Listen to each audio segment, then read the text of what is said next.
മിനയിൽ വെച്ചാണ്. അതാണ് അതിനെ അനുസ്മരിച്ചുകൊണ്ടാണ് നമ്മളും അവിടെ ഒരുമിച്ച് കൂടുന്നത്.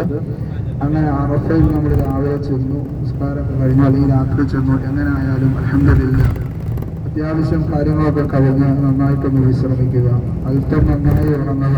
കാരണം നമ്മൾ കഴിഞ്ഞ 4-5 മാസങ്ങൾക്ക് മുമ്പ് വളരെ പ്രതീക്ഷയോടെ ഹജ്ജിന്റെ അപേക്ഷ പീഡിപ്പിച്ചവരാണ്. ചിലർ വർഷങ്ങളോളമായി അതിനെ അപേക്ഷിച്ചു കൊണ്ടിരിക്കുന്നവരാണ്. സമ്പത്ത് അൽക്കാർക്കും കൂട്ടി വെച്ചവരാണ്. നമ്മുടെ മനസ്സിലെ മൊത്തം പ്രതീക്ഷയും ആഗ്രഹവും താല്പര്യവും പരിശുദ്ധമായ ഹജ്ജ് എന്ന കർമ്മം സ്വപ്നം കണ്ടവരാണ്.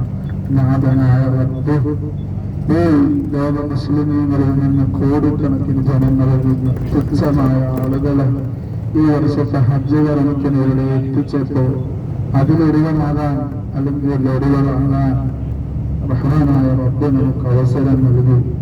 അൽഹംദുലില്ലാഹ് സുമ്മ അൽഹംദുലില്ലാഹ്. അല്ലാഹുവേ, ഈ അമലുകളൊക്കെ പൂർത്തിയാക്കി മടങ്ങാൻ നീ ഞങ്ങൾക്ക് അവസരം നൽകണേ അല്ലാഹ്. അതിനിടയിൽ ഒരു മുടക്കം നീ നൽകല്ല റഹ്മാനെ. ആ ഹജ്ജിന്റെ അറഫ പ്രതീക്ഷിച്ചാണ് നമ്മൾ വന്നിട്ടുള്ളത്. നമ്മൾ വിശ്രമിച്ചു. അങ്ങനെ ലഹറിനെ ലാഭം കൊടുക്കുമ്പോൾ അതിനെ എൻ്റെ ഇടയിട്ട് ലഹായൊക്കെ നിസ്കരിച്ച് തയ്യാറെടുത്ത്